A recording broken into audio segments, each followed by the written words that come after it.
عزیز دوستوں نمسکار. عزیز دوستوں, پریزیڈنٹ ٹرمپ نے اسلامک بردرہڈ اخوان المسلمین کو بین کر دیا ہے, as a terrorist organization declare کر دیا ہے, اور یہ بہت ضروری کام تھا. دیکھیں, یورپ کو بھی اس کی طرف جانا چاہیے. یورپ ابھی تک اس اثر سے باہر نہیں آ رہا. یورپ کوائٹ مچ لیفٹ کی ایکو سسٹم کے کنٹرول میں ہے. اخوان المسلمین یا اسلامک بردرہڈ جو ہے نا, وہ انگریزوں کے دور میں بنائی گئی تھی. دیکھیں, انگریزوں کا اگر آپ دیکھیں, ترکی سے لے کے یہ ساؤتھ ایشیا تک, مطلب برما وغیرہ ساری اس کی کالونیز تھیں. اب اس میں دو امپورٹنٹ ریجن تھے, ساؤتھ ایشیا یعنی انڈیا, برٹش انڈیا, اور مڈل ایسٹ. مڈل ایسٹ میں اس کے پاس مکہ مدینہ کا جو علاقہ تھا, جو اس نے کبھی قبضہ نہیں کیا, کیونکہ اس کو پتہ تھا کہ پوری دنیا کے مسلمانوں کو دشمن بنانا ہوگا. اس کو کنٹرول کروایا آل سعود سے, یہ سعودی رائل فیملی سے, اور ان کو اس پہ قبضہ کرایا لارنس آف عربیہ کے ذریعے. اور مڈل ایسٹ جو کہ اوٹومن امپائر کے زمانے میں پورا ایک ریجن پارٹ تھا اوٹومن امپائر کا, اس کے اندر برٹش اور امریکنز نے دیکھ لیا تھا کہ یہاں پہ فیوچر انرجی ریسورسز کی بھرمار ہے. تو اس کو کنٹرول کرنے کے لیے یہاں پہ چھوٹے چھوٹے کئی اسٹیٹ بنائے, جس میں آپ دیکھیں کہ اوٹومن امپائر کے زمانے کا یہ علاقہ تھا, اس میں جو جو پروونسز تھے ان کو کنٹریز بنا دیا, جیسے عراق ہے, سیریا ہے, لیبیا ہے, موروکو, ایجپٹ وغیرہ, نارتھ افریقہ آ گیا. اور اوپر آپ جائیں تو سیریا, عراق اور لیبنان, اسرائیل بنایا.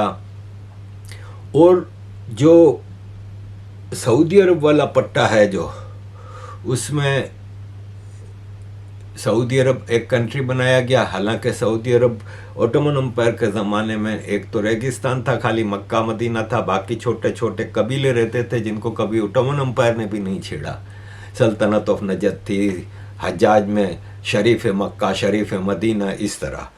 ان میں سعودی عرب کو ایک یونائٹڈ فورس بنا کے سعودی عرب کے ناردرن پارٹ میں جو چھوٹے چھوٹے قبیلے رہتے تھے نا, وہ نہیں کیا سعودی عرب میں شامل. اور پھر بعد میں ٹائم ٹو ٹائم, جیسے 61 میں شاید کویت کو آزاد کیا, 71 میں امارات بنایا 7 قبیلوں کے ملا کے, عمان, بحرین, قطر, چھوٹے چھوٹے بنائے تاکہ کنٹرول میں آسانی رہے. اور آئل اینڈ گیس ریسورسز ان سب جگہوں پہ بھرمار تھی. تو یہ برٹش نے کیا. دوسری طرف پاکستان بنایا, ایسٹ پاکستان, ویسٹ پاکستان, پھر میانمار کو الگ کنٹری بنایا, اور یوں وہاں پہ حصے بکھرے کیے اور آؤٹ اسٹینڈنگ ایشوز چھوڑے. جیسے مڈل ایسٹ میں اسرائیل پیلسٹائن کا ایشوز چھوڑا, اب لڑتے رہو ساری زندگی, ورنہ ایک یونائٹڈ فورس عرب کی ہوتی. لیکن اب ان کو لڑاتے رہے اسرائیل کے ساتھ, اور اسرائیل مینز امریکہ. دوسری طرف ساؤتھ ایشیا میں کشمیر کا مسئلہ چھوڑا, اور مطلب پھر 589 ریاستیں جو کہ پرنسلی اسٹیٹس تھیں, ان کا ایشو ایسا چھوڑ کے گیا کہ اس نے سوچا کہ انڈیا میں اتنی ساری اسٹیٹس ہوں گی, یہ پہلوں کی طرح جیسے پہلے راجیہ آپس میں لڑتے رہتے تھے, یہ لڑتے رہیں گے اور کبھی یہ ڈیولپ نہیں کر سکیں گے. لیکن ولبھ بھائی پٹیل جی کی مہربانی تھی, ان کا وزڈم تھا کہ انہوں نے یونائٹڈ انڈیا بنا دیا.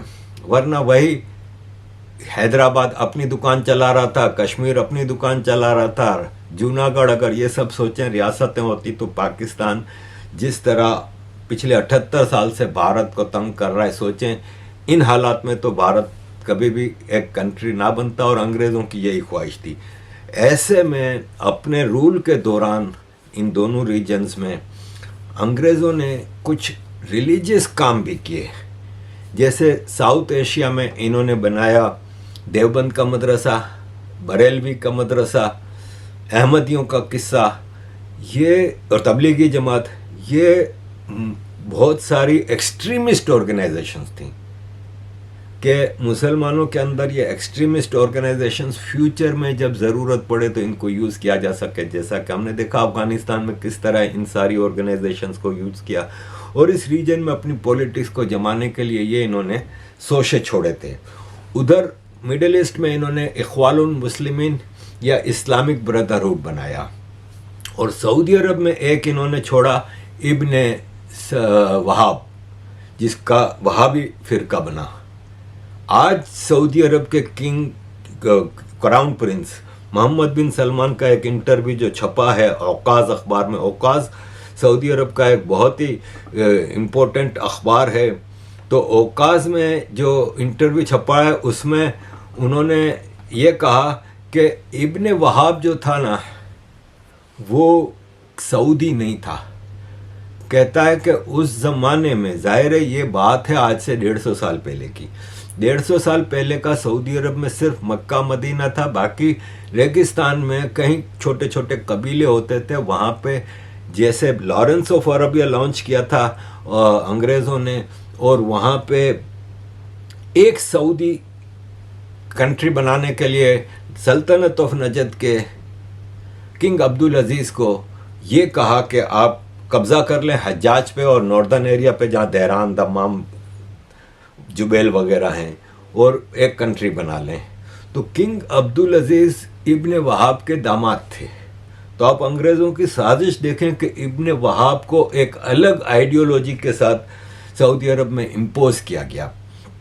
ابن وہاب بقول کراؤن پرنس محمد بن سلمان جو آج انٹرویو چھپا ہے اس میں انہوں نے یہ کہا کہ ابن وہاب کے جو لوگ تھے نا، ہر مولوی کے کچھ ہوتے ہیں نا چمچے شاگرد، وہ لوگ لکھنا پڑھنا جانتے تھے عربی، اور اس زمانے میں سعودی عرب میں لکھنا پڑھنا کوئی نہیں جانتا تھا، تو ان لوگوں نے اس کا فائدہ اٹھا کے وہاں پہ تبلیغیں کرنا شروع کی، اور سعودی ایک وہابی سوسائٹی بنتی گئی، اور وہابی فرقہ جو ہے نا وہ سارے مسلمان فرقوں میں سب سے ایکسٹریمسٹ فرقہ بنا تھا۔ Ibn Wahab came in Saudi Arabia during British time, اور اس کے بعد لارنس آف عربیہ آیا، اور ابن وہاب کے داماد عبدالعزیز، اب کنگ عبدالعزیز کتنوں کے داماد تھے آپ سوچیں؟